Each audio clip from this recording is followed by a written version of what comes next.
On Wednesday, June 21st, nearly 400 illegal Jewish settlers attacked a peaceful Palestinian village called Turmusaya.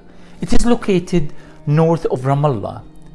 And what's interesting about this village, aside from the fact that it's one of the most scenic and beautiful villages in that part of Ramallah, is the fact that most of its citizens are actually US citizens. But why did the Jewish settlers attack it?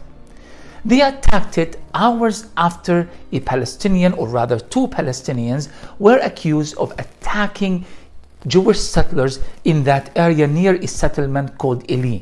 Eli is an illegal Jewish settlement that is built on stolen Palestinian land by the Israeli military and the Israeli government in violation of international law. Its residents are actually armed illegal Jewish militias. We call them settlers. In actuality, they should be called colonists or colonialists. Well, several of these settlers were killed in the Palestinian attack. But that Palestinian attack did not come out of nowhere. It was itself a response to an Israeli attack on the refugee camp and the town of Jenin in the northern West Bank. The Israeli attack on Jenin began on Monday, June 19th. 8 Palestinians were killed, including a young boy, 15-year-old, and a younger 14-year-old. Now you would say, well, this is kind of quite a typical Palestine-Israel news story, tit-for-tat violence. Not exactly. Let's remember that, first of all, Palestinians are an occupied people. They have the right to use any form of resistance against their occupiers. When Palestinians attack Israeli soldiers and armed settlers, it is a form of self-defense. When the Israeli military, an occupying power of a foreign state, attack Palestinians in their homes, villages, and refugee camps, that's a violation of international law. So this is not a tit for tat, and there is no moral equivalence here. If you don't believe me, check international law regarding this issue. But what was particularly alarming about the Israeli attack on Turmusaya is the fact that this attack has happened under the watchful eye of the Israeli military. Jivar al-Buderi is Al Jazeera correspondent in the West Bank. She said that the Israeli military was watching the entire chaotic scenes as tens of homes, over 30, tens of cars, over 60, and many orchards and shops and ancient olive groves were set ablaze by the Jewish settlers. Now, what does this really mean? Is the nature of the conflict, so-called conflict, that is changing in Palestine? Why are the Israeli settlers, the illegal Jewish settlers, are the ones doing the attacking? And why is the Israeli military allowing them to do so? Now, historically, Jewish settlers have done a lot of violence. In fact, much of the violence is an outcome of settler attacks on Palestinians. But what we have been witnessing lately, especially as of a few months ago, the Israeli Jewish pogrom in Hawara near Nablus, the setting ablaze of an entire town, and now again in Turmusaya and its environs, there is something different about the settler violence this time around. You see, Netanyahu is not yet ready to go and satisfy the demands of his far-right ministers who want him to go into a major military operation against the West Bank.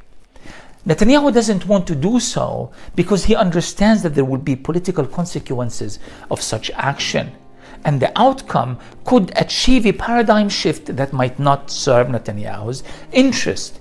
The Israeli military is also wary of a 2002 type invasion of Palestinian cities, as they have done in April 2002 when they invaded Jenin, Al-Khalil, Hebron, Bethlehem, Ramallah, Nablus, and elsewhere. They know that a repeat of such invasion could be very difficult, if at all possible, and certainly costly. Not only politically but militarily as well, because the Palestinian resistance today is far stronger and more prepared than it used to be. And also because there is a possibility that Gaza is going to enter the war in defense of their brethren of the West Bank. So what is Netanyahu to do? What Netanyahu is resolving would be the best option, at least for now, is to allow hordes of settlers going in with forks and torches, setting homes on fire, killing people at will, burning cars and burning ancient olive groves and so forth and so on. What does he achieve by doing so? He's buying time.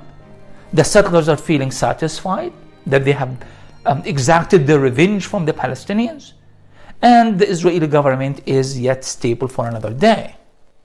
But if this continues, we are looking at a civil war with a religious nature. You see, Itamar Ben Gvir and his ilk want a religious war in the West Bank. They have been itching for one, and they have been doing so for such a long time. So this is going to serve Itamar Ben Gvir and his constituency. But there is something else to keep in mind, that the illegal Jewish settlements are situated within Palestinian population centers throughout East Jerusalem and the West Bank. And they are also not far away from the rockets of Palestinian resistance in Gaza. So if Palestinians retaliated in mass, there will be a civil war. And then neither Itamar Ben Gvir nor Netanyahu are going to be happy with the outcome. There are nearly 700,000 illegal Jewish settlers who live in the occupied West Bank, illegally that is, and occupied East Jerusalem, while you have over 2 million Palestinians living in the West Bank and East Jerusalem. A civil war is going to be disastrous from everybody's point of view. But once more, even then, Palestinians are still the occupied people, and the resistance is a form of self-defense, while Israel is the aggressor, and its violence is a violation of international law. Keep that in mind. For more information, visit PalestineChronicle.com.